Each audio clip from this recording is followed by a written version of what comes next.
جربي بقى تعملي البطاطا بالطريقه دي، هتعجب ولادك جدا جدا. لو ما بياكلوش البطاطا هتعجبهم قوي الطريقه دي، طعمها مختلف وحلو قوي.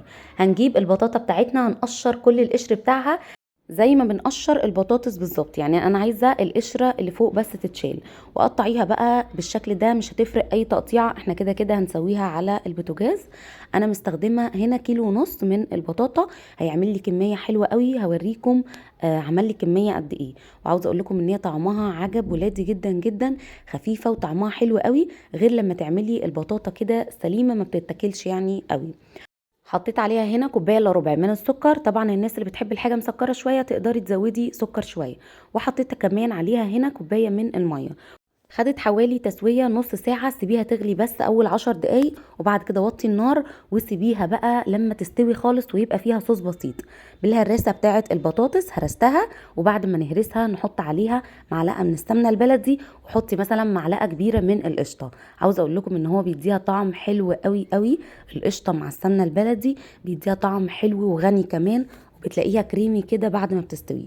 بصوا بقى شكلها عامل ازاي، ما تحسوهاش ناشفه كده، تحسوها ان هي عامله زي القرع كده بالبشاميل. جبت بقى عندي هنا قوالب اللي هي الفويل دي. ممكن طبعا تستخدمي قالب كبير، اي صينيه عندك ممكن تعملي فيها، بس انا عملتها في القوالب دي بحيث يعني ان كل واحد ياخد واحدة ياكلها يعني وتترمي على طول. فردت بقى البطاطا بالشكل ده كده. عايزين نعمل طبقة يعني من تحت من البطاطا مش كبيرة، يعني حوالي نص القالب بالظبط، وما دهنتش ولا عملت اي حاجة، هي كده كده ما بتلزقش. تعالوا بقى نعمل الطبقة التانية. عندي هنا 3 معالق من السمنة، عليهم 3 معالق كبار من الدقيق. هقلب الدقيق على نار متوسطة لحد بس ما الدقيق يتشوح، مش عاوزينه ياخد لون. حطيت هنا كمان معلقتين من الزيت عشان حسيت ان الدقيق ناشف شوية، عاوزينه يبقى بالقوام ده كده. بعد ما تشوح حطيت هنا عليه نص لتر من اللبن، وهقلب بسرعه زي ما انتم شايفين في اتجاه واحد علشان ما يكلكعش معانا. هو بالظبط زي البشاميل المسكر، يعني بشاميل بس مش حادق مسكر. حطيت بقى عليه 3 معالق من السكر، وطبعا اللي حابب يزود او يقلل دي حرية شخصية. وقلبي بقى في اتجاه واحد كده لحد ما يتقل معانا زي البشاميل العادي ما بنعمله بالظبط. حطيت كمان كيسين من الفانيليا بيدوله ريحة حلوة قوي. عايزة اقول لكم انه طعمه حلو قوي قوي مع البطاطا.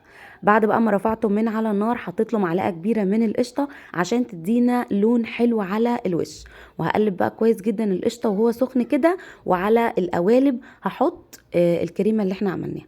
طبعا هي ما عملتش الست قوالب دي بس، هي عملت معايا دول، وعملت معايا كمان حوالي 3 طواجن صغيرين، يعني عملت كميه حلوه قوي. حطيت بقى الكريمه، بصوا هي بتتفرد لوحدها، القوام بتاعها حلو قوي، يعني متوسط ولا تقيل ولا خفيف. بس كده هحطها من فوق على الوش، وبعد كده هندخلها الفرن. مش محتاجين اي حاجه، كل حاجه مستويه. انا عايزاها بس تاخد لون من فوق الوش، مش محتاجين يعني ان احنا نشغل الفرن من تحت، يعني هو الشوايه بس. اللي حابب ان هو يشغله من تحت بس يخلي القوالب قريبه لفوق شويه يكون طبعا افضل. بصوا بقى خدت اللون الحلو ده. جربوها هتعجبكم قوي قوي، ما خدتش وقت معايا وفي نفس الوقت طعمها تحفه. تقدروا تاكلوها بارده او سخنه. جربوها، ولو عجبكم الفيديو بقى لايك وشير.